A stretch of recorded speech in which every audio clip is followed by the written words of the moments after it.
오늘 설교 내용은 조금 어려울 수도 있어요. 서론 부분은 늘 이렇게 좀 어렵습니다. 내용도 광범위하고 많기 때문에 조금 어려워요. 제가 이 설교 원고를 준비하면서 한 5번을 찢었다가 다시 쓰고 찢었다가 다시 쓰고 그랬어요. 나중에는 진짜 몸살이 걸리더라고요. 밤이 되니까. 여러분들에게 어떻게 해서든지 쉽게 설명을 해드리려고 최선을 다했는데 그래도 조금 어려워요. 보니까. 그리고 오늘은 조금 길지도 몰라요. 우린 지난주에 우리가 공부하는 이 창세기가 어떻게 요한계시록으로 흘러가게 되는지 어떻게 연결이 되어 있는지 공부를 했어요. 그리고 이 창세기는 어떤 메시지를 독자들에게 던지고 있는 것인지에 관해서 공부를 했습니다. 아울러 과학과 합리를 통해서 창조론이 옳을 수밖에 없음을 간단하게나마 변증을 하고 마쳤죠. 그러나 사실 우리 성도는 그런 변증이 필요 없는 사람들이에요. 왜? 우리는 믿거든요. 그런 변증 없이 그냥 믿거든요. 성도는 그런 변증 없이 믿음으로 온 세상이 하나님의 말씀으로 지어졌다는 것을 확신한단 말이에요. 그런데 하도 시비 거는 사람들이 많아서 제가 과학과 합리를 이용해서 잠깐 반박을 한 거예요. 우리는 창세기 1장 1절의 말씀, 하나님은 말씀으로 천지를 창조하셨다라는 것을 아무 변증 없이도 믿어요.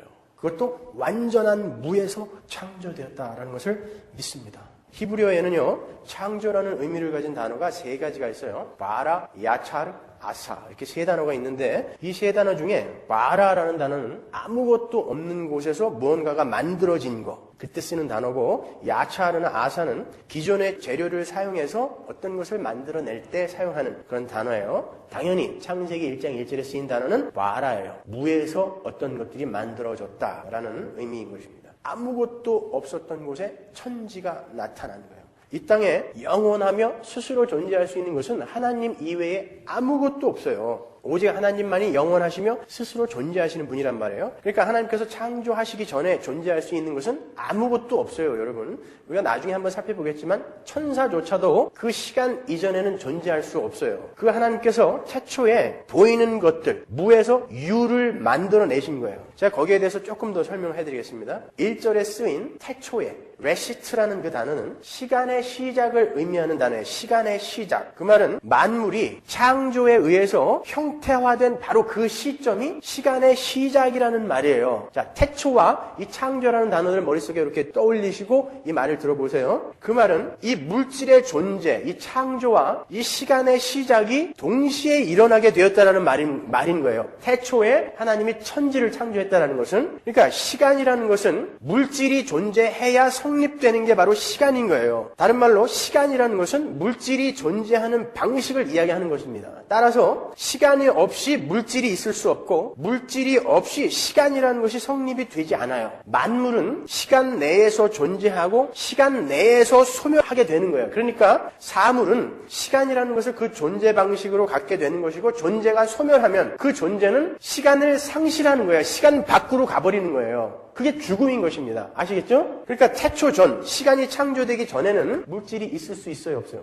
없잖아요. 그죠? 그래서 천지 만물은 무에서 창조된 것이 맞는 거죠. 태초에 비로소 시간이 창조됐고 그때 물질이 같이 나왔으니까 시간 이전인 영원에는 하나님 이외에 아무것도 없었단 말이에요. 시간과 물질은 함께 가는 거니까 항상. 갈바르트가 얘기한 것처럼 무적인 어떤 형이상학적인 것으로부터 천지가 창조된 것이 아니라 완전한 무에서 천지가 창조된 거예요. 무에서 유가 창조된 거예요. 그러니까 이것을 믿는, 창조를 믿는 성도는 다른 기적이 필요 없는 거죠. 아무것도 없었던 무에서 물질이 생겨났단 말입니다. 아무것도 없던 무에서 나무와 태양과 달과 별, 여러분이 만물을 보면서 지나가다 나뭇잎을 보면서 새를 보면서 여러분은 그 기적을 경험하시는 거예요. 아무것도 없던 곳에서 태양이 생겼고 하늘이 생겼고 새가 생겼고 이런 물질이 생긴 거예요. 그게 태초에 하나님이 천지를 창조하시니라인 것입니다.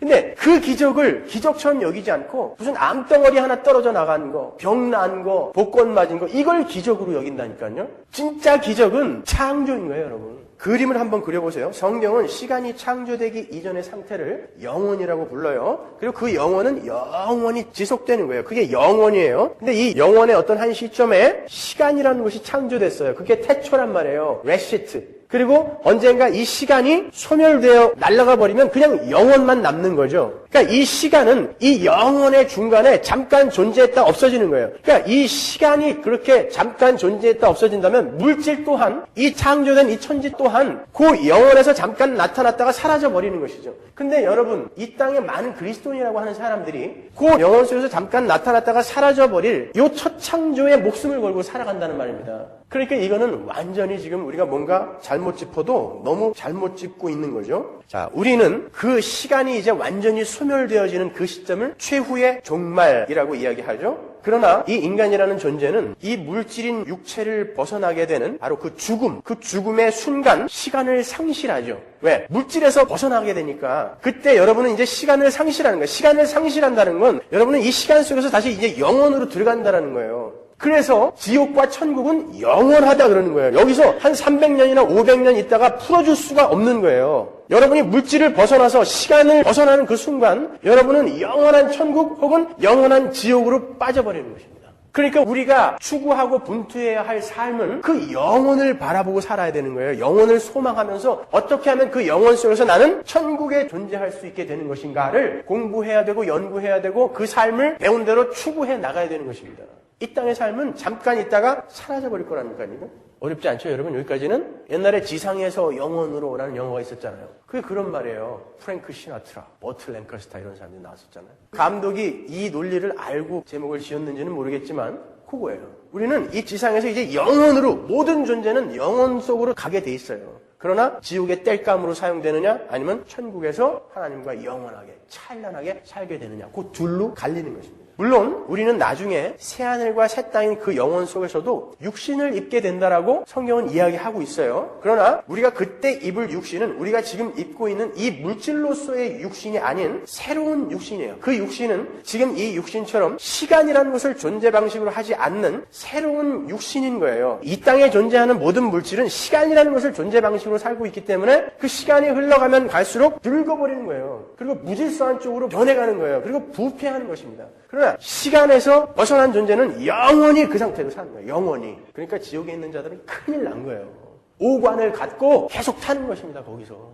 근데 사람들이 겁이 없어져갖고 그 지옥을 생각을 안 해요. 그러니까 예배당 안에서도 그렇게 엉뚱한 짓들을 하고 있는 것입니다, 여러분. 우리가 그 영원한 세계 속에서 입을 육신은 이 물질 속에서 입고 있는 이 육신과는 완전히 다른 육신이에요. 그래서 예수님께서 부활을 하셨을 때 그 부활의 몸으로 벽을 뚫고 들어오시고 동시에 여러 사람 앞에서 나타나시고 그랬죠. 시간과 관계없는 모습을 보여주셨단 말이에요. 그러니까 태초 이 시간의 시작 레시트는 하나님의 그 창조의 말씀이 물질로 변형된 그 순간을 지칭하는 거예요. 그러나 하나님은 그렇게 무에서 존재를 있게 하시고 창조를 하시고 시간과 물질 세계 속에서, 다른 말로 이 역사 속에서 뭔가를 지금 설명하고 계시고 어떤 일을 하고 계신데, 하나님은 이 역사 속에서 하나님의 나라가 어떤 곳이며 그곳은 우리 성도들에게 어떻게 주어지게 되는지, 그리고 우리에게 그 나라를 선물해 주실 하나님은 어떤 분이신지를 우리의 수준까지 내려오셔서 자상하게 그림으로 보여주시는 거예요. 그리고 그렇게 하나님 나라를 힌트하실 뿐만이 아니라 그 역사 속에서 하나님 나라를 지금 실현해 가고 계시는 거예요. 그러니까 태초에 창조된 에덴과 아담은 완성된 하나님 나라를 힌트하고 있는 동시에 또 하나 상징하는 게 있는데, 물질 세계 속에서는 불완전할 수밖에 없는 하나님의 백성과 하나님 나라를 동시에 상징하고 있는 거예요.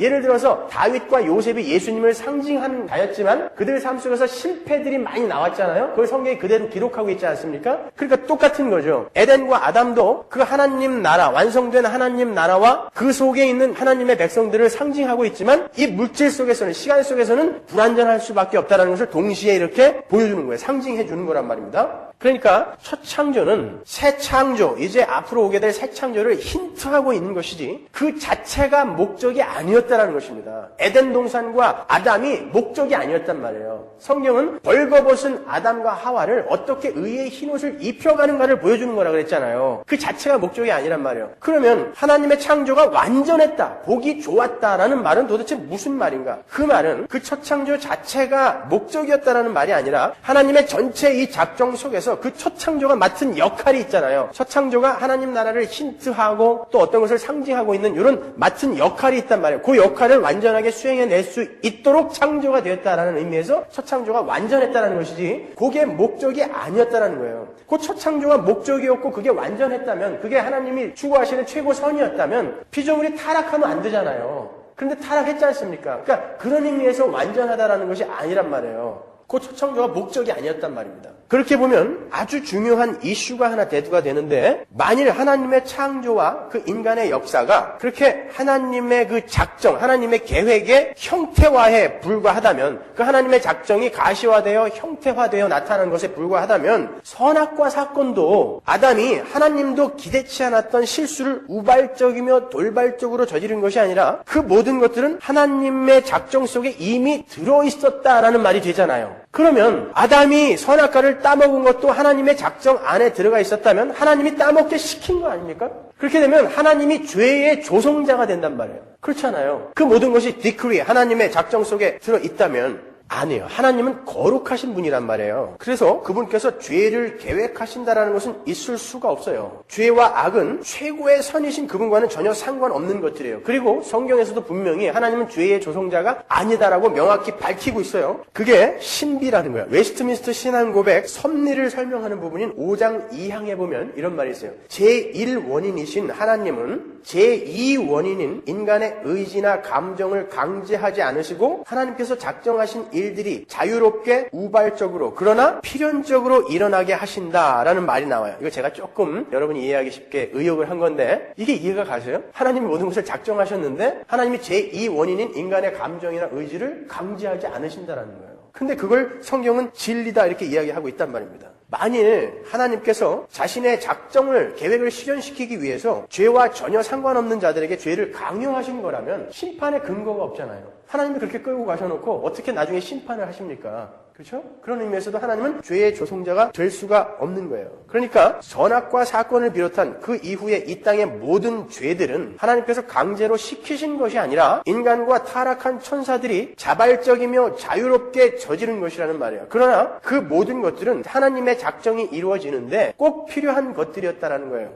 이건 도저히 우리 인간의 지성과 논리로는 이해가 안 되는 거예요. 하나님의 주권과 인간의 자유의지. 그러나 사실인 거예요. 여러분 요셉의 형들이 요셉을 애굽에 팔았을 때 요셉의 형들은 자신들의 자유로운 의지와 선택에 따라서 요셉을 판 거예요. 하나님이 시킨 거 아닙니다. 근데 하나님은 그것을 선용하셔서 만민의 생명을 구하게 하셨어요. 그런데 그 전체가 하나님의 작정이었단 말이에요. 창세기 50장 19절 보세요. 요셉이 그들에게 이르되 두려워 마소서 내가 하나님을 대신하리이까 당신들은 나를 해하려 하였으나 하나님은 그것을 선으로 바꾸사 오늘과 같이 만민의 생명을 구원하게 하시려 하셨나니. 그러니까 요셉의 형들이 요셉을 판 것을 하나님이 시키신 것이 아님에도 그 모든 인류의 역사가 하나님의 작정대로 흘러가더라는 거예요. 어떻게 이런 일이 가능한가? 답은 하나예요. 하나님이니까 가능한 거예요.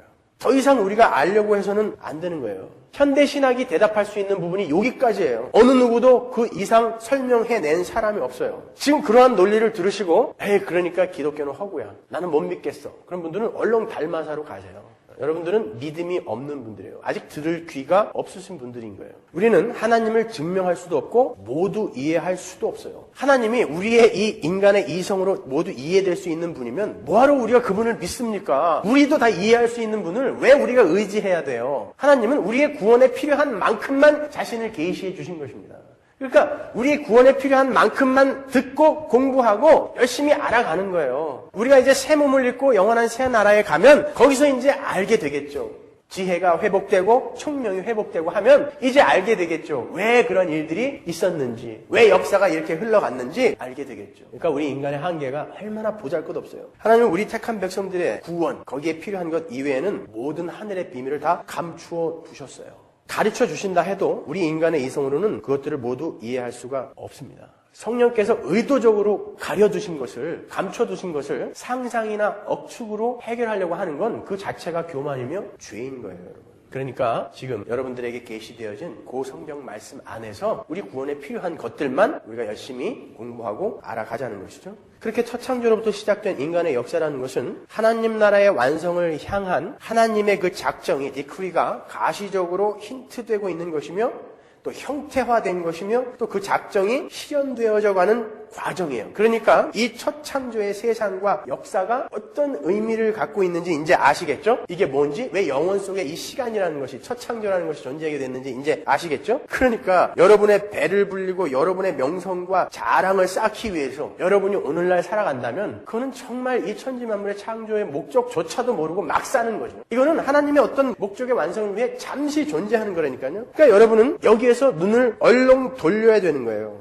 이 역사와 만물의 존재의 목적은 오직 하나, 그 하나님 나라의 완성인 거예요. 그러니까 우리는 그 하나님 나라에 맞는 자로 지어져 가는 일만 하면 되는 거예요. 이 땅에서. 엉뚱하게 고지에 올려가려고 하지도 마시고 다른 거 하려고 하시면 안 돼요. 그렇게 우리 성도들이 이 땅에서 해야 할 유일한 것은 창조의 목적으로 돌아가는 거예요. 그래서 신학에서는 하나님 나라의 그 완성을 창조의 회복이다 이렇게 이야기를 하는 거예요. 이 말도 참 주의해서 이해를 하셔야 돼요. 우리가 창조의 회복이라고 하면 자칫 완성될 그 하나님 나라를 에덴 동산으로 돌아가는 것으로 오해를 할 수가 있죠. 하나님 나라는 그런 의미로서의 창조의 회복이 아니라 첫 창조의 그 새 창조의 내용이 이미 충분하게 힌트되어졌고 계시되어졌잖아요. 그 힌트되어졌던 그 내용이 완성된 나라를 창조의 회복이라고 하는 거예요. 그 나라를 하나님 나라라고 하고 그것을 창조의 회복이라고 이야기하는 거예요. 그러니까 에덴으로 돌아가자는 말이 아닌 거예요. 누디스트들, 나체주의자들이 이걸 잘못 이해해가지고 우리는 최초의 창조, 에덴으로 돌아가는 거야. 그래갖고 벗고 다니는 거예요. 아담이 벗고 다녔으니까. 그러니까 여러분이 이걸 이해하셨으니까 이제 얘기해 주세요. 가서 그거 아니더라. 입고 다녀라.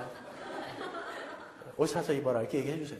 우리 목적은 글로 돌아가는 게 아니라 거기에 힌트되어진 그 내용이 이제 완성되어지는 그곳으로 가는 거예요. 그런 의미에서 창조의 회복이다. 하나님 나라를 창조의 회복이다. 이렇게 이야기하는 거예요. 다시 에덴으로 회복되는 거라면 거기는 또 죄가 일어날 수 있는 여지가 있지 않습니까? 그렇지 않아요? 그러니까 글로 돌아가면 안 되는 거예요. 그러면 또 엉망이 될 수 있는 거란 말입니다. 그렇게 하나님 나라의 완성, 다른 말로 그 구원의 완성이라는 것은 하나님의 창조의 목적으로의 회기를 말하는 거예요. 그러니까 기독교에서 창조를 빼버리면 구원도 설명이 안 돼요. 구원이 뭐예요? 그 구원으로 말미암게 될 그 완성된 하나님 나라, 그 새 창조의 완성이라는 게 뭐죠? 그 하나님 나라, 새 창조의 완성이라는 것은 그 첫 창조 때 그 창조 속에 계시된 하나님의 그 창조의 목적으로 만물을 회복하시는 거, 그것이 완성된 새 창조잖아요. 첫 창조를 통해서 새 창조를 힌트하신 어떤 절대자가 첫 창조를 말씀으로 무에서 해내신 것처럼 새 창조도 말씀의 능력으로 이루어내시는 거, 그게 구원이잖아요. 그리고 하나님 나라의 완성 아닙니까?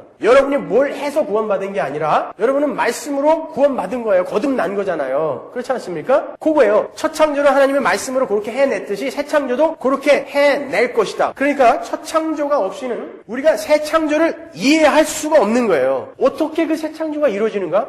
말씀으로 되는 거예요. 그리고 그 첫 창조가 없으면 그 새 창조가 반드시 이루어질 것이다라는 확신도 할 수 없어요. 왜? 그 첫 창조에서 하나님의 말씀으로 무에서 첫 창조를 해내신 그것을 우리가 모른다면, 그리고 그것이 없었다면 어떻게 그 새 창조가 이루어질 것을 우리가 미루어 추측할 수 있으면 어떻게 소망을 할 수가 있겠습니까? 확신을 할 수가 있겠습니까? 안 되는 거예요. 그러니까 첫 창조가 없으면 구원이라는 것도 없는 것이고 새 창조로 연결이 되지가 않아요. 하나님은 새 창조를 첫 창조에서부터 시작하셔갖고 그 첫 창조 안에서 먼저 힌트를 하신 다음에 요 첫 창조 속에서 타락, 구원, 하나님 나라의 완성 요렇게 역사 속에서 지금 실현하고 계신 거란 말입니다. 그러니까 요 첫 창조가 없으면 이 새 창조, 하나님 나라의 완성은 있을 수가 없는 거예요. 그래서 창세기 1장 1절이 하나님이 태초에 천지를 창조하셨다 해서 시작이 되어야 되는 거예요.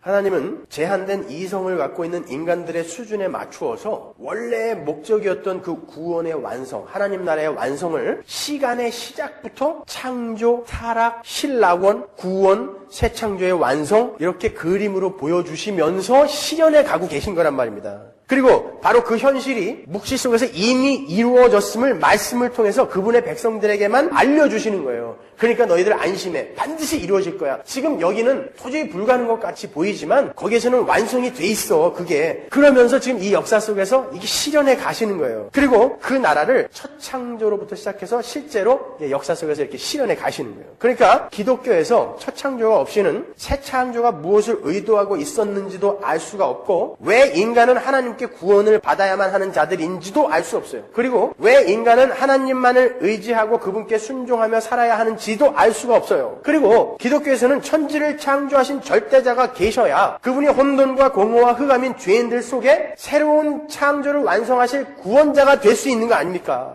그러니까 창조가 없는 기독교는 성립할 수가 없는 거죠. 반면에 이방 종교에서는 구원이 창조의 부정 내지는 거부로 나타나게 돼요. 지금 기독교와 그 이외의 세상 풍속이나 종교들이 어떻게 다른지 보세요. 이 창조에서 갈린단 말입니다. 힌두교의 구원은 존재자들이 우주의 영혼인 브라마와 합일하여 인간이 자기의 존재를 상실해버리는 거, 그거를 구원이라고 부른단 말이에요. 불교의 구원도 마찬가지죠. 불교의 구원이 뭐예요? 해탈이죠. 해탈은 존재가 무로 돌아가서 무, 공, 허로 돌아가서 생의 박회, 이 윤회의 과정을 벗어나는 거, 그걸 구원이라고 한단 말이에요. 그러니까 그러한 종교에는 창조가 아무런 의미가 없어요. 그렇지 않아요? 아니, 창조는 오히려 더럽고 악한 것이 되는 거예요. 그들에게는 창조의 이 부인이 거부가 구원이 되는 거예요. 그 밖에 많은 이방 종교들도 마찬가지예요. 수많은 이방 종교들이 만물은 영원 전부터 존재했었으며 그 개별 존재로부터의 해탈, 탈출이 바로 구원이라는 그런 구원관을 갖고 있단 말이에요. 그러니까 기독교 이외의 다른 종교들에서는 그들의 구원을 창조의 부정 내지는 거부로 보고 있는 거예요. 그들은 창조를 부정하고 멸절시키는 것을 구원으로 보고 있기 때문에 창조 자체를 인정하지 않는 거예요. 종교뿐만이 아니라 수많은 시대 정신들, 물질주의, 유물론, 성공주의, 자연주의 모두 마찬가지인 거예요. 그 모든 것들은 하나님의 창조와 창조주 하나님을 거부하고 부정하는 데서 나온 거예요. 요즘 우리가 토요일 새벽마다 저희 서문화교회 장로 안수집사 후보들과 같이 기독교 강요를 공부하고 있는데 존 칼빈은 기독교 강요에서 바로 그것이 죄라고 정의를 하고 있어요. 인간이 하나님과 하나님의 창조를 부정하고 부인하려는 의도로 하는 모든 행위, 그것을 죄다라고 이야기하고 있단 말이에요. 왜 지금 창조론과 진화론이 이렇게 첨예하게 대립을 하고 있는지 아시겠죠? 인지부조화 이론이 뭐라 그랬어요, 제가? 죄인들이 내가 내 육신을 위해서 사는데 이것은 꼭 옳아야 돼 라고 믿는 그것들이 거짓이라는 증거가 많이 나와도 이것은 옳아야 돼 라고 끝까지 우기는 게 인지부조화 이론이란 말이에요. 지금 세상은 그렇게 가고 있는 것입니다. 그게 죄인들의 본능인 거예요. 그래서 진화론이 틀렸다는 것을 알면서도 진화론이 맞다라고 우기는 거예요. 그래서 진화론과 창조론이 이렇게 대립되는 거예요. 하나님을 알지 못하는 모든 자들은 창조자와 창조를 거부하는 것을 구원관으로 갖고 있기 때문에 그들은 창조론을 믿지 않는 거예요. 따라서 세상이 창조론이 아닌 진화론을 지지하는 것은 어찌 보면 당연한 거예요. 말이 나온 김에 하나님의 천지 창조를 부정하는 마귀의 세력이 역사를 통해서 내놓은 것들이 어떤 것인지 한번 짚어보고 가잔 말이에요. 창조를 부정하는 사람들은 무신론을 주장하죠. 창조와 창조자를 믿지 않는 사람들은 신은 없다고 우겨요. 내가 나 자신만을 위해서 살아야 되는데 나보다 더 힘이 센 나에게 벌을 줄 수도 있는 어떤 존재가 있다는 것을 믿고 싶겠습니까? 그러니까 무신론을 주장하는 거, 우기는 거죠. 그러니까 자기들의 마음의 평화를 위해서 니체처럼 신은 없다, 신은 죽었다라고 우기는 거예요. 그러나 창조를 믿고 있는 우리는 천지를 창조하신 하나님께서 지금도 살아계시며 세상을 다스리시는 분이라는 것을 인정하는 거예요. 그리고 그분은 죄인들을 벌하시며 하나님의 백성들에게는 상을 주실 분이라는 것을 믿는 거죠. 그래서 그들은 늘 경외하는 마음으로 하루하루를 조심스럽게 살게 되는 거예요. 하나님의 뜻에 맞게. 이 천지가 어떻게 돌아가는지를 조금만 관심 있게 돌아보면 어떻게 하나님이 없다라고 이야기를 할 수가 있습니까? 어떻게 밤과 낮이 이렇게 일정하게 매일 반복되어지면서 우리에게 주어집니까? 밤은 우리에게 쉼을 주는 거거든요. 계속 낮만 있으면요, 이 땅에 살인이 50배는 더 일어난대요. 계속 낮만 있으면. 밤이라는 것은 꼭 인간들에게 필요한 거예요. 쉬어야 되는 시간이거든요. 그리고 어떻게 만유인력의 법칙에 따르면 질량이 있는 것은 떨어져야 된단 말이에요. 근데 우주가 허공에 이렇게 달려 있어요. 매달려 있는 거예요. 그게 우연히 그렇게 될 수 있겠냔 말이에요. 한번 생각을 해보십시오. 나는 그걸 우연이라고 하는 사람들이 더 웃겨요. 성경은 근데 분명히 하나님께서 땅을 공중에 다셨다 그러잖아요. 태초에 그 우주를 창조하신 하나님이 지금 이렇게 붙들고 계신 것입니다. 그런데 어떻게 창조를 부정하며 창조자를 부정합니까? 그게 죄인 거예요. 두 번째로 창조를 인정하지 않는 사람들은 물질주의 혹은 유물주의를 주장하죠. 보이는 것, 물질이 우주의 전부다라는 거예요. 이게 물질주의예요. 교회 안에도 이 물질주의가 너무나 많이 들어와 있죠. 그러나 우리는 하나님이 물질 이전, 시간의 이전, 태초 전부터 존재하셨다라는 것을 믿죠. 그리고 그분께서 물질을 창조하셨으며 그것을 당신의 뜻에 따라 이용하시고 사용하시는 분이라는 것도 우리가 알아요. 이 천지 만물은 하나님이 잠시 어떤 목적을 위해 사용하기 위해서 창조하신 것을 우리는 믿기 때문에 이 물질에 목숨 걸지 않고 그 이전부터 영원히 존재하신 그 하나님에게 목숨을 거는 것입니다. 그러니까 예수 믿으면 이 땅에서 잘 먹고 잘 산다라고 이야기하는 놈들은 전부 도둑놈들인 거예요. 사기꾼이에요, 그건요. 제가 말을 너무 과격하게 한다라고 생각하십니까? 기독교 강요에 보면은 존 캘빈은요, 자연주의자 이런 사람들에게 더러운 개새끼들 이렇게 썼어요.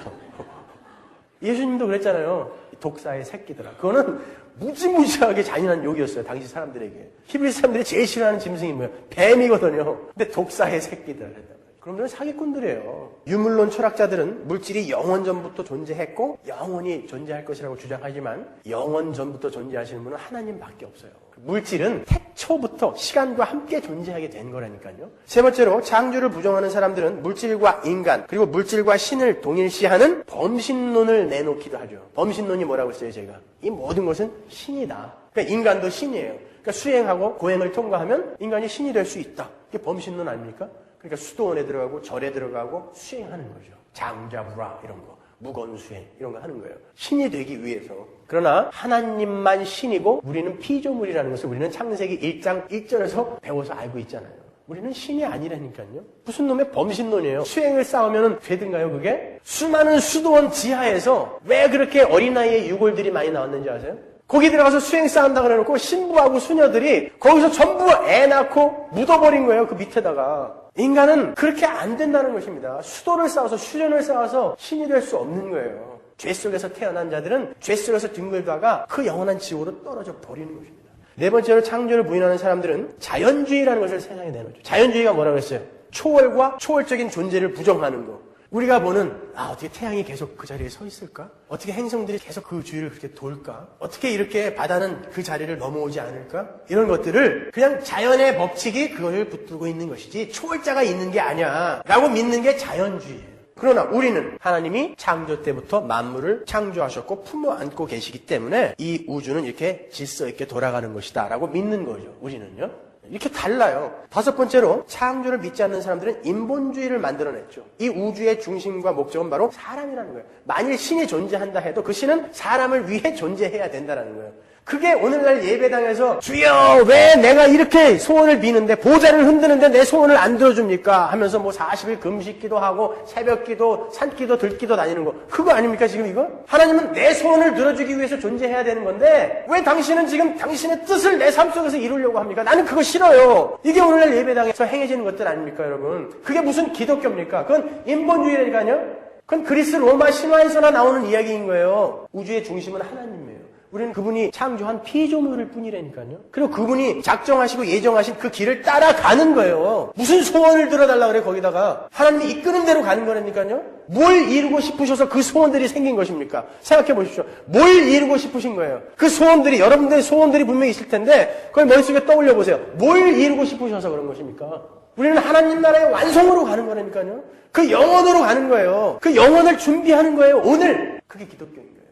병 안 나면 어때요? 내가 예수 믿는 자라는 게 확인만 되었다면 이제 이 시간을 떠나 물질을 떠나 영원으로 들어가서 영원히 하나님과 행복하게 살 텐데 그 병 낫는 게 왜 이렇게 중요합니까 여러분에게? 그러니까 은이빨 금이빨로 바뀌는 거 이거는 얼마나 유치한 일입니까? 그걸 왜 신기하게 생각하세요? 나는 도대체 이 천지 창조가 우리 눈앞에 있는데 그거보다 더 신기한 게 여러분 삶에 있단 말이에요. 창조를 안 믿는 거예요. 예배당에 와서도 사람들이 믿는다고 하면서도 창조라는 것을 우습게 생각하는 것입니다. 여섯 번째로 창조를 믿지 않는 사람들은 다신론을 주장하죠. 이 세상에는 그냥 많은 신들이 있다는 거예요. 우리 인간을 도와주는 많은 신들. 그러나 우리는 알아요. 창세기 1장만 읽어봐도 태양, 달, 별 그들이 섬기고 있는 그런 것들은 전부 하나님이 창조하신 거다라는 걸 알죠. 그냥 피조물이지 우리가 섬길 존재들이 아니다라는 거예요. 오히려 우리가 다스려야 할 것들이었는데 근데 거기에다가 절하고 빌고 있는 거죠. 자, 그러니까 창세기 1장 1절은 기독교와 이방 종교, 그리고 진리와 세상 풍속, 시대 정신이 갈리는 아주 중요한 기독교 교리의 정수인 거예요. 그러니까 제가 서론을 이렇게 오래 하는 것입니다. 확실히 알아두고 가셔야 되는 거예요. 창세기가 뭔지. 단순히 뭐 첫날에 뭐가 창조되고 둘째 날에 뭐가 창조되고 이거를 여러분들에게 인포메이션으로 던지는 게 창세기가 아니란 말입니다, 여러분. 이렇게 우리는 기독교에서 창조가 왜 그렇게 중요하게 취급되어야 하며 그 첫 창조는 어떤 의미를 갖고 있는지에 대해서 살펴봤어요. 그러면 이제 구체적으로 하나님께서 새 창조 속에서 계획하고 계신 것이 무엇인지를 첫 창조에 힌트된 내용을 통해서 한번 살펴보잔 말이에요. 그게 어떤 의미였는지 한번 살펴보잔 말이에요. 그렇게 되면 구원을 받은 우리가 신앙생활 속에서 새 창조를 지향하는 우리가 신앙생활 속에서 지향해야 할 점이 무엇인지를 알게 될 것이고 오늘날 교회가 어떻게 잘못 가고 있는지를 알 수 있을 거 아닙니까? 그렇죠? 성경에 하나님께서 천지를 창조하신 목적을 어떻게 기록하고 있죠? 왜 천지를 창조했다라고 기록하고 있습니까? 성경이. 이사야서 43장 7절 보세요. 무릇 내 이름으로 일컫는 자 곧 내가 내 영광을 위하여 창조한 자를 오게 하라. 그들을 내가 지었고 만들었느니라. 왜 창조했다고요? 하나님의 영광을 위해서요. 이사야서 60장 21절 보세요.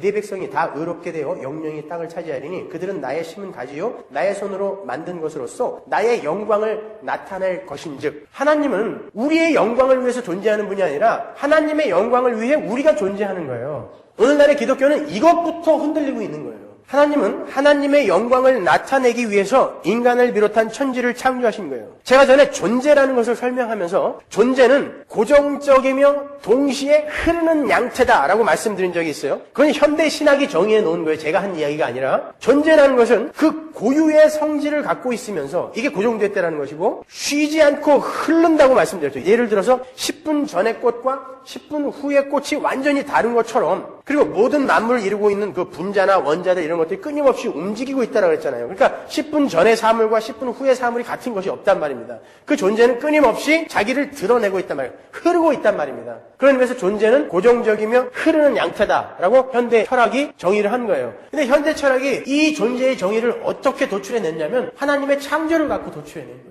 존재를 어떻게 설명을 할 수가 없는데 하나님의 창조를 보니까 최초의 존재인 하나님의 창조를 보니까 하나님이라는 존재는 성품, 인격, 하나님의 하나님 되심 이런 존재의 고유함을 갖고 있는데 그 존재를 하나님이 계속 발산해 내시더라는 것이죠. 그런데 하나님이라는 존재가 그 하나님의 영광을 드러내셔야 되는데 허공에다가 드러내실 수가 없잖아요. 그래서 물질이라는 것이 필요한 것입니다. 그게 천지 창조, 태초에 이루어진 천지 창조. 그 하나님의 존재, 하나님의 영광, 그 하나님의 지혜와 능력을 발산해내어 형태화시킨 것이 천지 창조인 거예요. 그러니까 이 천지 만물 안에는 하나님의 지혜와 능력, 하나님의 하나님 되심이 그대로 들어가 있는 것이죠. 그러니까 천지 만물은 하나님의 영광을 그대로 이렇게 드러내는 것이 천지 만물인 거예요. 여러분도 마찬가지인 것입니다. 그러니까 첫 창조에서 하나님께서 하나님의 영광을 그 속에 다 부으시고 그것들이 전부 하나님을 찬송하고 찬양하게 만들었던 하나님의 영광을 반사하게 만들었던 것은 바로 내가 그 상태로 새하늘과 새 땅을 완성해낼 거야. 다시는 자의적으로 타락할 수 없는 영원한 그 나라, 모든 존재가 하나님의 영광을 드러내는 그 나라를 만들어낼 거야 라는 것을 우리에게 보여주시기 위해서 첫 창조를 그렇게 하신 것입니다. 그리고 첫 창조 때 그런 모습을 잠깐 보여주신 거예요. 그리고는 인간이 타락을 하고 하나님의 은혜로 그들을 구원하시면서 아하, 우리는 우리가 잘나서 그 나라에 들어가는 것이 아니라 오직 하나님의 은혜로 그 나라에 들어가는 것이구나. 그리고 우리가 타락을 하면 얼마나 큰 고통 속에서 얼마나 큰 괴로움 속에서 지내야 되는지를 성경을 통해 보여주시고 여러분의 인생을 통해서 경험하게 해주시고 하나님께 순종하며 하나님의 영광을 드러내는 그 삶은 얼마나 행복한 삶인지를 성경을 통해서 보여주시고 여러분의 삶 속에서도 그렇게 경험하게 해주시는 거예요.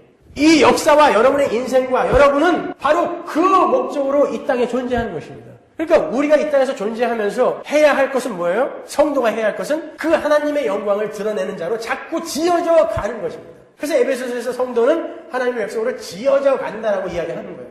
네, 그게 창조의 목적인 거예요, 여러분. 그걸 우리가 전에 효과적 영광, 반사적 영광이라고 배웠잖아요. 네, 그러니까 기독교라는 건 얼마나 엄청난 거예요. 얼마나 깊은 것입니까? 얼마나 넓은 거예요. 단순히 그냥 기도하고 예수 믿으면 복 받고 이게 기독교라면 달마사에서도 얼마든지 줄 수 있는 거. 그걸 왜 꼭 예수의 이름을 부르면서 구해야 돼요, 우리가? 기독교는 그런 유치한 거 아니에요. 아니 처음 그 본질조차도 흔들리는 그게 무슨 기독교입니까? 예? 그래서 성경은 끊임없이 성도들에게 너희는 하나님의 영광이 되는 삶을 살아라. 영광이 되는 삶을 살아라 라고 요구하는 거예요. 고린도전서 10장 31절 보세요. 그런즉 너희가 먹든지 마시든지 무엇을 하든지 다 하나님의 영광을 위하여 하라. 고린도전서 6장 20절. 그런즉 너희 몸으로 하나님께 영광을 돌리라. 요한계시록 4장 11절. 우리 주 하나님이여 영광과 존귀와 능력을 받으시는 것이 합당하오니 주께서 만물을 지으신지라 만물이 주의 뜻대로 있었고 또 지으심을 받았나이다 하더라. 그러니까 하나님은 다시는 타락할 수 없으며 강제에 의해서가 아닌 자발적으로 하나님의 하나님 되심, 즉 하나님의 그 영광을 효과적으로 반사해서 나타내는 피조물들과 영원히 함께 거하시는 그 하나님 나라의 완성을 위해서 첫 창조에서 시간을 창조하시고 만물을 창조하셔서 만물이 하나님께 영광을 돌리도록 한 것이며, 그 첫 창조를 통해서 그 나라를 어떻게 완성하실 것인가를 힌트하시며, 그 나라를 힌트하실 뿐만이 아니라 그 가시적인 역사 속에서 실현해 나가고 계신 거예요. 그러니까 잘 생각해 보세요. 모든 존재하는 것들이 하나님의 영광을 드러내며 사는 그곳이 어떤 곳이 되겠어요? 모든 존재하는 것들이 하나님의 거룩하신 성품으로 살고 하나님의 지혜로 사는 그곳이 얼마나 행복하겠습니까, 여러분? 다른 말로 모든 존재가 거룩하시고 점도 없고 흠도 없으시며 사랑으로 충만하신 하나님처럼 살게 된다라는 거예요. 우리가 하나님께 영광을 돌린다, 하나님을 찬송한다라는 것은 단순히 우리가 로버트처럼 하나님 영광, 주님께 영광, 주님을 찬양합니다, 이렇게 산다라는 것이 아니라, 종처럼 그렇게 산다라는 것이 아니라, 영광을 드러내고 나타내는 삶이라는 것은 그 하나님의 영광이 충만히 우리에게 임해서 하나님의 성품, 그 거룩한 인격, 하나님의 지혜가 우리에게 임해서 그게 우리에게서 이렇게 효과적으로 반사된다는 뜻이란 말이에요. 그러니까 우리가 하나님처럼 산다라는 게 하나님께 영광을 돌리는 삶인 거예요. 무슨 축구 한 골 넣고 잔디밭에 앉아가지고 기도하는 게 하나님께 영광이 아니라, 여러분 삶 속에서 하나님의 성품이 드러나고 인격이 드러나고 지혜가 드러나는 게 하나님께 영광을 돌리는 삶인 것입니다. 모든 존재를 그렇게 만들어서 하나님처럼 만들어서 하나님과 영원히 함께 사는 곳을 하나님 나라 천국이라고 하는 거예요. 그러니까 우리가 이 땅에서 그거를 배우고 가는 거예요. 그걸 훈련하고 가는 거예요. 그게 기독교인 것입니다, 여러분. 거기에 많은 고난과 시련이 필요한 것이에요. 왜? 우리는 자꾸 나 자신만을 위해서 살려고 하니까. 그렇게 되면 우리가 하나님께 영광을 돌리는 삶을 살 수가 없거든요. 왜? 나만을 위해서 사니까. 그게 죄라고 했잖아요. 그렇기 때문에 그걸 끊어내기 위해서 고난과 시련이 우리에게 허락되는 거예요. 그래서 나를 자꾸 죽여가는 거예요. 내가 죽어야 내가 하나님의 영광을 드러내는 삶을 살 거 아닙니까? 근데 그게 존재에게는 가장 행복한 삶인 거예요. 하나님처럼 사는 거니까. 그래서 우리가 하나님께 순종하는 자가 되는 것이고, 그래서 우리가 거룩한 자가 되는 거예요. 그게 하나님처럼 하나님의 성품을 드러내며 사는 삶이니까, 천국에서 우리는 그렇게 살 거니까. 하나님께서는 택한 백성들로 하여금 자발적인 순종과 의존의 삶을 살 수 있도록 이 역사를 창조하시고, 이 역사 속에서 우리를 이렇게 설복해 가시는 거예요. 설득해 가시는 거예요. 로봇으로 안 만드시고 설득해 가시는 거예요. 우리가 이 역사 속에서, 인생 속에서 타락한 자들이 죄가 주는 고통이 무엇인지를 충분히 경험하는 거예요. 여러분, 죄를 짓고 나서 여러분들이 얼마나 고통스러웠는지를 떠올려 보십시오. 그리고 하나님의 뜻에 맞게 산 것이 얼마나 행복한 삶인지를 하나님의 백성들은 이 역사 속에서 이해를 하고 가는 거예요. 경험하고 가는 거예요. 그래서 여러분은 죄를 짓는 거고, 하나님이 구원해 놨는데도 계속해서 죄를 여러분 삶 속에서 그냥 놔두시는 거예요. 죄가 얼마나 고통스러운 것인지를 경험하고 자꾸 이제 그걸 끊어내는 연습을 하라고, 훈련을 하라고. 그리고 하나님의 뜻에 맞게 순종하며 살아가는 삶이 얼마나 복된 삶인지를 우리에게 경험하게 해 주심으로 해서, 이제는 궁극적으로 완전히 이 죄를 몰아내고 하나님께 순종하는 삶만, 그 영광을 드러내는 삶만 추구하는 자들로 만들어내시기 위해서, 여러분이 오관을 가지고 이성과 인격을 갖고 그걸 깨달아야 나중에 자발적으로 이제 타락을 안 할 거 아닙니까? 내가 이미 다 경험했으니까, 죄가 얼마나 처참한 건지를 경험했으니까 이제 다시는 절로 안 가야겠다. 그래서 여러분이 이 땅에서 그 죄를 경험하는 것이고, 고통을 경험하시는 것이고, 시련을 경험하시는 것이고, 하나님의 자녀다운 삶을 또 살고 하는 거예요. 그러니까 이 땅에서 우리가 해야 할 건 그거예요, 그거. 에베소서 1장 4절 보세요. 에베소서 1장 4절. 곧 창세전에 그리스도 안에서 우리를 택하사 우리로 사랑 안에서 그 앞에 거룩하고 흠이 없게 하시려고. 창세전에 택하셨으면 그냥 그 창세전인 그 영혼 속에서 그렇게 만드시지, 뭐하러 시간을 창조하시고 역사라는 것을 이 땅에 두세요? 보세요. 5절. 그 기쁘신 뜻대로 우리를 예정하사 예수 그리스도로 말미암아 자기의 아들들이 되게 하셨으니, 이는 그의 사랑하시는 자 안에서 우리에게 거저 주시는 바 그의 은혜의 영광을 찬미하게 하려는 거예요. 이성을 갖고 인격을 갖고 오관 속에서 그걸 경험하여 하나님의 영광을 찬미하게 만들려고 이 역사 속에 여러분을 던지신 거예요. 창조의 목적이 바로 그것인 것입니다, 여러분. 하나님은 우리를 설득하셔서 자발적인 찬미와 순종과 의존을 하도록 만드시기 위해 이 창조가 시작이 된 거예요. 이렇게 우리 인간들을 비롯한 천지 만물은 하나님의 영광을 드러내는 삶을 살도록 지어진 거예요. 그리고 완성될 새하늘과 새 땅에서도 바로 그 삶을 살게 될 거예요. 그런데 인간의 타락으로 말미암아 그 자리에 있어야 할, 그 영광을 드러내는 그 자리에 있어야 할 인간들이 엉뚱한 자리로 가버린 거죠. 제가 지난번에 우리 아이들하고 그 캠핑을 갔었는데 정말 어마어마한 나무들이, 아름드리 나무들이 많았어요. 전 나무를 참 좋아하거든요. 그래서 제 소원이 제 연구실이나 아니면 집에 큰 나무가 하나 있고 그 나무 아래서 가끔 이렇게 앉아가지고 그 나무가 흔들리는 소리를 듣고 또 나무의 냄새, 낙엽 타는 냄새, 이거 제가 굉장히 좋아하거든요. 그런 냄새를 좀 맡으면서 사는 게 제 소원이에요. 참 소박한 소원이죠. 갔더니 진짜 그 나무들이 너무 많아서 한동안 그 나무 아래서 앉아있고 그랬어요. 아름답죠. 그 있어야 할 자리에 있으니까. 근데 거기 가보시면 가끔 이 나무들이 뽑혀갖고 길거리에 이렇게 둘러다니는 나무들이 있어요. 이거는 사람들이 다니는데도 불편하고 이건 너무 미관성으로도 안 좋아요. 쓰레기예요, 그거는. 제자리에 있어야 할 존재가 제자리를 벗어나면 쓰레기가 되는 것입니다. 그 제잘제잘 종알종알하는 새들이 제자리에 있으면 얼마나 아름다워요. 근데 여기 와서 막 날아다닌다고 생각해보세요. 이 예배 드리는데 하필이면 여기에. 쓰레기인 거예요, 그거는요. 모든 인간들이 하나님께 영광을 돌려야 할 그 자리에서 이탈을 함으로 쓰레기가 돼버린 거예요. 쓰레기를 양산하는 자들이 되어버린 것입니다. 하나님은 그걸 회복시키겠다는 것이죠. 그게 새하늘과 새 땅이며 창조의 완성인 거예요, 여러분. 그거를 창조부터 시작해서 어떻게 하나님이 이제 영원히 타락할 수 없는 그러한 존재들로 회복시켜가는, 창조의 목적을 회복시켜가는지를 보여주는 거예요. 창조, 타락, 구원. 그런데 인간들이 전혀 한 것 없이 하나님이 다 하시니까 하나님께 순종하고 의존해야 하며 하나님께 순종하고 의존하는 삶만이 진짜 우리가 행복한 삶이구나라는 것을 그 역사 속에서 우리가 깨닫고 이해하고 경험하고 가도록. 그러니까 여러분은 여러분의 삶 속에서 그거 자꾸 경험하는 거예요. 다른 말로 자꾸 죽으란 말이에요. 내가 자꾸 죽어야 된다니까요. 그래서 어떤 면에 있어서는 여러분이 망하는 건 복이에요. 여러분이 아픈 건 복입니다. 그게 여러분을 창조의 목적으로 데리고 가서 여러분의 거룩에 도움을 준다면 그게 복인 거예요. 이걸 없애주는 걸 복이라고 생각하시면 안 된단 말입니다. 그놈들이 무당이라니까요. 무당들은 그거 해주는 거예요. 이렇게 천지 만물은 우리가 감히 상상할 수도 없는 하나님의 능력과 지혜를 통해서 창조가 된 거예요. 그런데 이 천지 만물은 영원한 하나님 나라의 완성인 새 창조를 힌트하기 위해서, 그리고 그 새하늘과 새 땅에 거하게 될 그분의 백성의 양육과 성숙에 필요한 것이고, 이 천지 만물은 하나님의 그 새 창조가 완성이 될 때에 어떤 식으로든 사라지게 될 거예요. 그런데도 여전히 이 첫 창조의 것들에 목숨을 거시겠습니까? 아니면 눈을 들어서 새하늘과 새 땅에 목숨을 거시겠습니까? 여러분이 그 새하늘과 새 땅에 목숨을 걸고 계시다면 여러분은 바로 지금부터 창조의 목적으로 돌아가셔서 하나님의 영광을 드러내는 삶을 사셔야 하는 거예요. 나를 위해서 사는 게 아니라. 그게 성도예요. 그게 새 창조에 참여한 성도인 거예요. 그 일로 안타까워하시고 그 일로 부지런을 떠시고 그 일로 눈물을 흘리십시오.